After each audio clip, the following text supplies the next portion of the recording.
जय हिंद साथियों, आपका हार्दिक स्वागत है अपनी YouTube चैनल हमदर्द क्लासेस पे। साथियों, आज हम पढ़ने वाले कक्षा 10 के जीव विज्ञान का 5वां चैप्टर हमारा पर्यावरण एवं छठा चैप्टर प्राकृतिक संसाधनों का प्रबंधन, जिसमें हम कवर करने वाले मोल बीबिया क्वेश्चन के साथ PYQ यानी विगत वर्षों में पूछे गए प्रश्नों का समावेश। साथ ही सारे प्रश्न सिलेक्टेड है जो आपके एग्जाम के पॉइंट ऑफ व्यू से बनाए गए, तो आप लोग अंत तक बने रहें, जिससे आपका भरपूर फायदा हो, क्योंकि मैं आपको करवाने वाला कम समय ज्यादा और सटीक तैयारी जो आपके एग्जाम के रिलेवेंट हो। चलिए शुरू करते हैं बिना किसी देरी के सवाल नंबर 1 से। बाघ उपभोक्ता है प्रथम पोषी स्तर का, द्वितीय पोषी स्तर का, तृतीय पोषी स्तर का, इनमें से कोई नहीं। बाघ उपभोक्ता है ऑप्शन सी तृतीय पोषी स्तर का। प्रथम पोषी स्तर में आते हैं पेड़ पौधे आते हैं, द्वितीय पोषी स्तर में आते हैं हिरन आते हैं और तृतीय पोषी स्तर में बाघ आते हैं। निम्न में कौन जैव अनिम्नीकरणीय पदार्थ है? DDT, कागज, बाहित में इनमें से कोई नहीं। निम्न में कौन जैव अनिम्नीकरणीय पदार्थ यानी सड़ने गलने वाला पदार्थ नहीं है? ऑप्शन ए DDT। ओजोन परत पाई जाती है स्ट्रेटोस्फीयर में, आयनोस्फीयर में, एक्सोस्फीयर में, ट्रोपोस्फीयर में। ओजोन परत पाई जाती है ऑप्शन ए स्ट्रेटोस्फीयर में यानी समताप मंडल में। निम्न में कौन एक जलीय आहार श्रृंखला है? घास, बकरी, शेर, शैवाल, जलीय कीट, मछली। घास, जलीय कीट, मछली, मनुष्य। घास, मछली, मनुष्य। निम्न में कौन एक जलीय आहार श्रृंखला है? ऑप्शन सी घास, जलीय कीट, मछली, मनुष्य। यानी घास को जलीय कीट खाएगा, जलीय कीट को मछली खाएगा, मछली को मनुष्य खाएगा। निम्नांकित में किसे आप उपभोक्ता की श्रेणी में रखेंगे? हरे पौधे, जंगली जानवर, नील हरी शैवाल, फूल और पत्ते। निम्नांकित में किसे आप उपभोक्ता की श्रेणी में रखेंगे? ऑप्शन सी जंगली जानवर। और हरे पौधे, नील हरी शैवाल, फूल और पत्ते ये सब उत्पादक हैं। निम्न में कौन एक जैविक प्रक्रम द्वारा अपघटित होने वाला पदार्थ है? सूखे घास के पत्ते, पॉलिथीन गैस, रबर, प्लास्टिक की बोतलें। निम्न में कौन जैविक प्रक्रम द्वारा अपघटित होने वाला पदार्थ है? ऑप्शन ए घास, सूखे घास पत्ते। हरे पौधे कहलाते हैं उत्पादक, अपघटक, उपभोक्ता, आहार श्रृंखला। हरे पौधे कहलाते हैं ऑप्शन ए उत्पादक कहलाते हैं। इनमें कौन मुर्दाखोर है? चील, सियार, कौवा, सभी। इनमें मुर्दाखोर हैं ऑप्शन डी सभी हैं। निम्नलिखित में कौन अजैव निम्नीकरणीय है? कागज, कपड़ा, लकड़ी, प्लास्टिक। निम्न में कौन अजैव निम्नीकरणीय है? Option D plastic. प्लास्टिक जो सड़ने वाला नहीं, कागज, कपड़ा, लकड़ी जो है सड़ने गलने वाला है।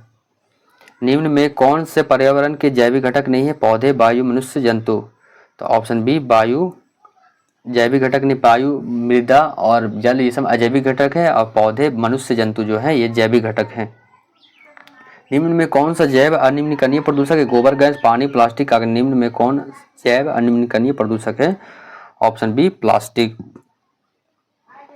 तालाब किस प्रकार का पारिस्थितिकी तंत्र है? कृत्रिम, अजैविक, प्राकृतिक। इनमें से कोई नहीं। तालाब किस प्रकार की पारिस्थितिक तंत्र है? ऑप्शन बी प्राकृतिक।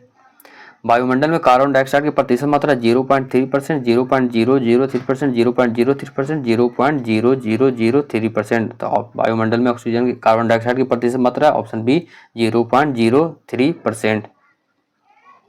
निम्नलिखित में किसके कारण अम्ल वर्षा होती है? कार्बन डाइऑक्साइड के कारण, कार्बन मोनोऑक्साइड के कारण, सल्फर डाइऑक्साइड के कारण, क्लोरीन के कारण। निम्नलिखित में किसके कारण अम्ल वर्षा होती है? ऑप्शन बी सल्फर डाइऑक्साइड के कारण। मृत शरीर को पचाने वाले जीवों को कहते हैं उत्पादक कहते हैं, अपघटक जीव कहते हैं, स्वपोषी कहते हैं, प्रभोक्ता कहते हैं। मृत शरीरों को पचाने वाले जीवों कहते हैं ऑप्शन बी अपघटक जीव कहते हैं। वनों की अधिक कटाई का परिणाम होगा कम वर्षा, भूस्खलन, भूमि अपरदन तथा बाढ़। उपरोक्त सभी। वनों की अधिक कटाई का परिणाम होगा ऑप्शन डी उपरोक्त सभी।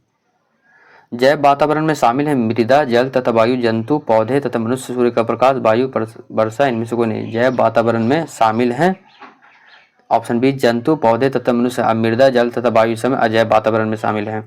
वैसे जीव जो पौधे एवं जंतु दोनों का भक्षण करते हैं यानी दोनों खाते हैं, मांसाहारी, शाकाहारी, सर्वभक्षी, उभयचर। वैसे जीव जो पौधे एवं जंतु दोनों का भक्षण करते हैं उसे कहते हैं ऑप्शन सी सर्वभक्षी यानी सर्वाहारी कहते हैं। जीवाणु एवं कवक कहलाते उत्पादक, अपघटक, उपभोक्ता, आहार श्रृंखला। जीवाणु एवं कवक कहलाते हैं ऑप्शन बी अपघटक कहलाते हैं। सड़े गले में जीवों को अपघटित करके खत्म कर देते हैं। सौर ऊर्जा जीव मंडल में निम्न में से किसके द्वारा प्रवेश करती है? हरे पौधे द्वारा, कवक द्वारा, जंतु द्वारा, बैक्टीरिया द्वारा। सौर ऊर्जा जीव मंडल में निम्न में से किसके द्वारा प्रवेश करती है? ऑप्शन ए हरे पौधे द्वारा। साथियों, मैं आपको करवाने वाला हूं बैक टू बैक प्रत्येक सब्जेक्ट का chapter wise question practice, subject by question bank and latest model paper solution, चाहे वो संस्कृत भाषा हो या उर्दू भाषी। तो आप लोग जरूर जुड़े और अपने दोस्तों को जरूर जुड़े, जिससे ज़्यादा लोग लाभान्वित होकर अपने एग्जाम में अच्छा प्रदर्शन कर खुद का, अपने माता पिता और अपने समाज का नाम गौरवान्वित करें। तो बढ़ते अगले प्रश्न की ओर। ओजोन परत महत्वपूर्ण है क्योंकि वह अवशोषित करती है उष्मा को, पराबैंगनी किरणों को, सूर्य की किरण को, अपराक्त किरणों को। ओजोन परत महत्वपूर्ण है क्योंकि वह अवशोषित करती है ऑप्शन बी पराबैंगनी किरणों को।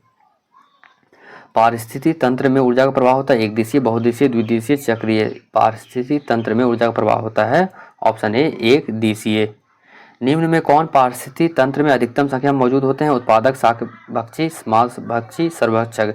निम्न में कौन पारिस्थितिकी तंत्र में अधिकतम संख्या में मौजूद होते हैं? ऑप्शन ए उत्पादक यानी पेड़ पौधे। पारिस्थितिकी तंत्र में जैविक घटकों की श्रेणियां निम्न में कौन है? उत्पादक, उपभोक्ता, अपघटक, ये सभी। पारिस्थितिकी तंत्र में जैविक घटकों की श्रेणियां निम्न में कौन है? ऑप्शन डी ये सभी। उत्पादक भी, उपभोक्ता भी, अपघटक भी हैं। एक वन पारिस्थितिकी तंत्र में कितने पोषक स्तर होते हैं? 1, 3, 2, 4। एक वन पारिस्थितिकी तंत्र में कितने पोषक स्तर होते हैं? ऑप्शन 4, ऑप्शन डी 4 होते हैं। कृत्रिम पारितंत्र का उदाहरण है वन, तालाब, झील, तालाब, बगीचा, खेत, सभी सही है। कृत्रिम पारितंत्र का उदाहरण यानी मानवों द्वारा बनाया गया है, ऑप्शन सी बगीचा और खेत। ओजोन परत पाया जाता है वायुमंडल के नीचे सतह में, वायुमंडल के ऊपरी सतह में, वायुमंडल के मध्य सतह में, इनमें से कोई नहीं। ओजोन परत पाए जाते हैं, ऑप्शन सी वायुमंडल के मध्य सतह में। निम्न में कौन से समूहों में केवल जैव निम्नकरणीय पदार्थ घास, पुष्प तथा चमड़ा, घास, लकड़ी तथा प्लास्टिक, फलों के छिलके, केक एवं स्टील, केक, लकड़ी एवं शीशा। निम्न में कौन से समूहों में केवल जैव निम्नकरणीय पदार्थ हैं? ऑप्शन ए घास, पुष्प तथा चमड़ा, जो सड़ने गलने वाली चीज है, बाकी सब सड़ने गलने वाली चीज के समूह में नहीं है। निम्न में कौन आहार श्रृंखला का निर्माण करते हैं? घास, गेहूं तथा आम, घास, बकरी तथा मानव, घास, मछली तथा बकरी, गाय तथा हाथी। निम्न में कौन आहार श्रृंखला का निर्माण करते हैं? ऑप्शन बी घास, बकरी तथा मानव। घास को बकरी खाएंगे, बकरी को मानव खाएंगे। कौन सी गैस ओजोन परत में छेद के लिए उत्तरदायी? Hydrogen, nitrogen, chlorofluorocarbon, methane. कौन सी गैस ओजोन परत में छेद के लिए उत्तरदायी है? Option C chlorofluorocarbon. जीव मंडल में ऊर्जा का एकमात्र स्रोत है अणु, सूर्य का प्रकाश, रासायनिक ऊर्जा, विद्युत। जीव मंडल में ऊर्जा का एकमात्र स्रोत है, ऑप्शन बी सूर्य का प्रकाश। निम्नलिखित में कौन पर्यावरण के अंतर्गत आते हैं? स्थलमंडल, जलमंडल, वायुमंडल, इनमें सभी। निम्नलिखित में कौन पर्यावरण के अंतर्गत आते हैं? ऑप्शन डी इनमें सभी। ओजोन के अणु में ऑक्सीजन कितने परमाणु होते हैं? 1, 2, 3, 4। ओजोन के अणु में ऑक्सीजन कितने परमाणु होते हैं? ओजोन का रासायनिक सूत्र होता है O3। तो ओजोन के एक अणु में कितने ऑक्सीजन के परमाणु हैं? ऑप्शन सी 3 है। अपघटक का उदाहरण है कवक, बाघ, बकरी, हरे पौधे। अपघटक का उदाहरण है ऑप्शन ए कवक। चिपको आंदोलन का मुख्य उद्देश्य संरक्षित करना था मिट्टी को, वृक्षों को, जल को, बिजली को। चिपको आंदोलन का मुख्य उद्देश्य संरक्षित करना था, ऑप्शन बी वृक्षों को। निम्नलिखित में कौन सा प्राकृतिक पारिस्थितिकी तंत्र है? तालाब, फसल, जंगल, झील। निम्नलिखित में कौन सा प्राकृतिक पारिस्थितिकी तंत्र है? ऑप्शन डी जंगल। कौन सी गैस वैश्विक ऊष्मन के लिए उत्तरदायी है? कार्बन डाइऑक्साइड, ऑक्सीजन, नाइट्रोजन, इनमें से कोई नहीं। कौन सी गैस वैश्विक ऊष्मन के लिए उत्तरदायी है? ऑप्शन ए कार्बन डाइऑक्साइड। ओजोन परत किस हानिकारक विकिरण से पृथ्वी को सुरक्षा प्रदान करती है? अवरक्त विकिरण से, तापीय विकिरण से, पराबैंगनी विकिरण से, इनमें से सभी।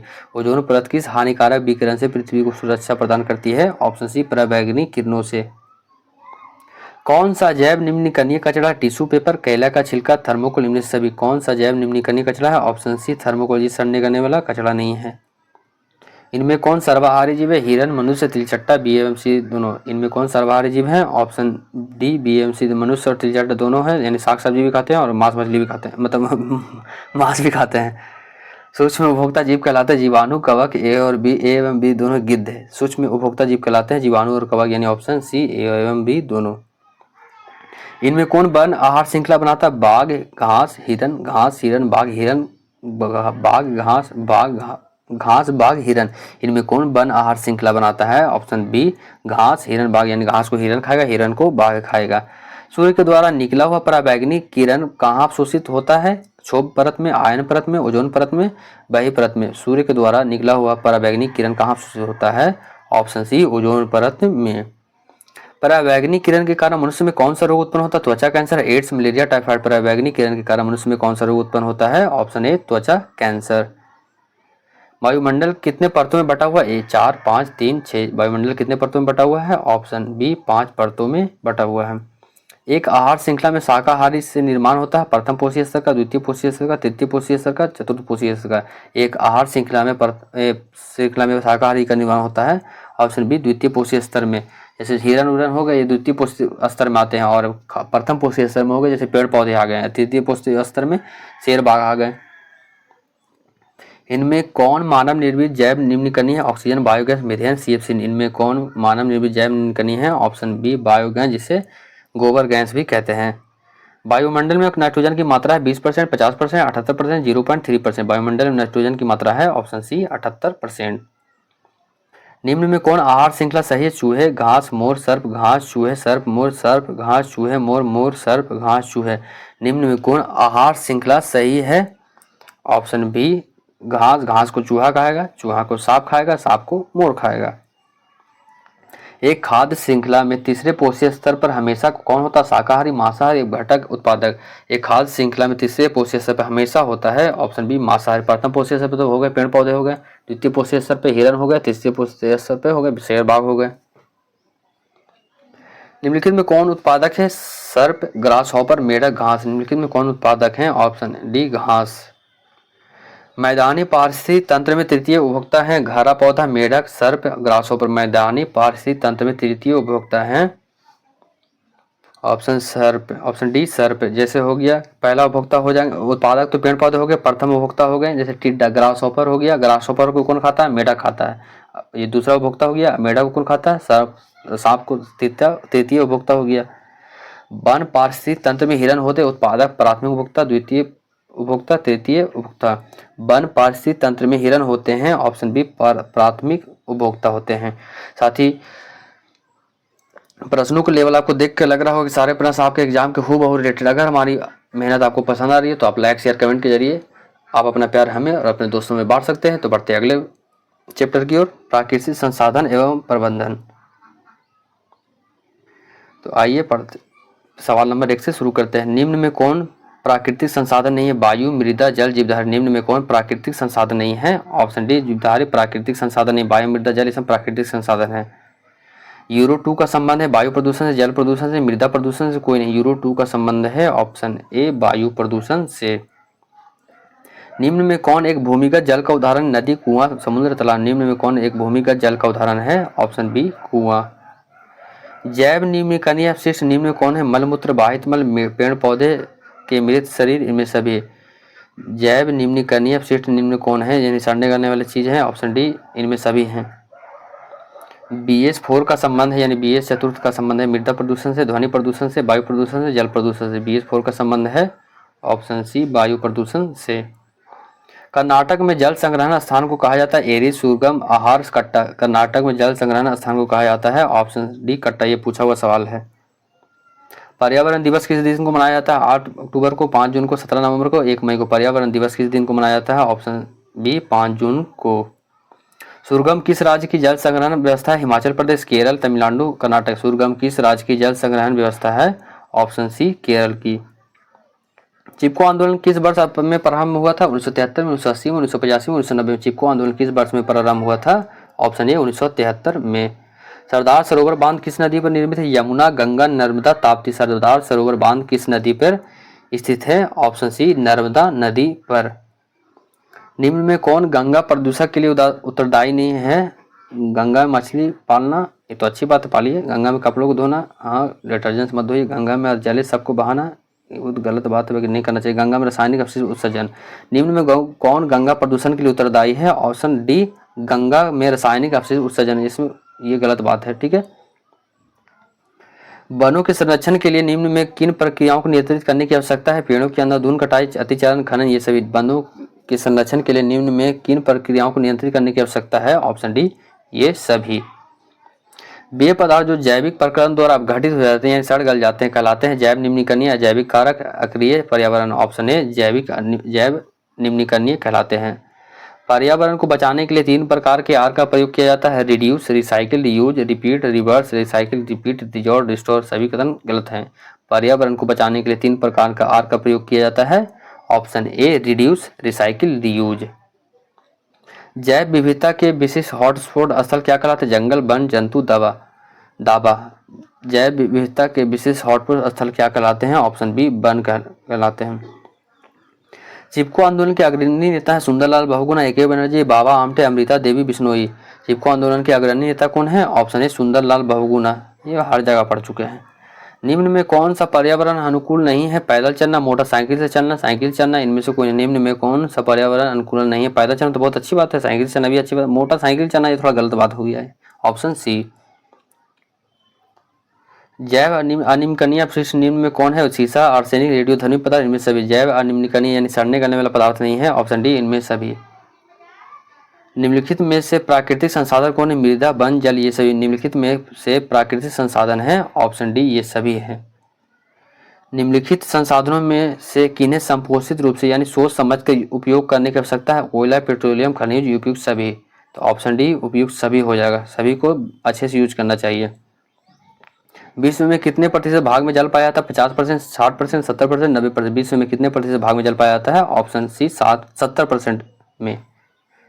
निम्न में से सबसे ऊंचा बांध कौन है? टिहरी बांध, भाखड़ा बांध, दोनों, इनमें से कोई निम्न में सबसे ऊंचा बांध है, ऑप्शन ए टिहरी बांध है जो उत्तराखंड में, ये शायद 255 या 260 मीटर ऊंचा है। टिहरी बांध का निर्माण किस प्रदेश में किया गया? उत्तर प्रदेश में, उत्तराखंड में, राजस्थान में, मध्य प्रदेश में। टिहरी बांध का निर्माण किस प्रदेश में किया गया? ऑप्शन बी उत्तराखंड में। हिमाचल प्रदेश में स्थानीय सिंचाई की व्यवस्था किस नाम से जाना जाता है? तालाब, कुल्ह, बंदी, सुरगम। हिमाचल प्रदेश में स्थानीय सिंचाई की व्यवस्था को किस नाम से जाना जाता है? ऑप्शन बी कुल्ह के नाम से जाना जाता है। और जल दिवस कब मनाया जाता है? 20 मार्च को, 22 मार्च को, 20 अप्रैल को, 23 अप्रैल को जल दिवस मनाया जाता है, ऑप्शन बी 22 मार्च को। साथियों, अगर हमारी वीडियो आपको यूजफुल लगे तो आप subscribe and bell icon button दबाकर आप हमदर्द क्लासेस परिवार का हिस्सा बन सकते हैं। ऊपर वाले हमें और आपको और बेहतर से बेहतर बनने की कृपा करें। तो मिलते हैं अगले वीडियो में, बाय बाय।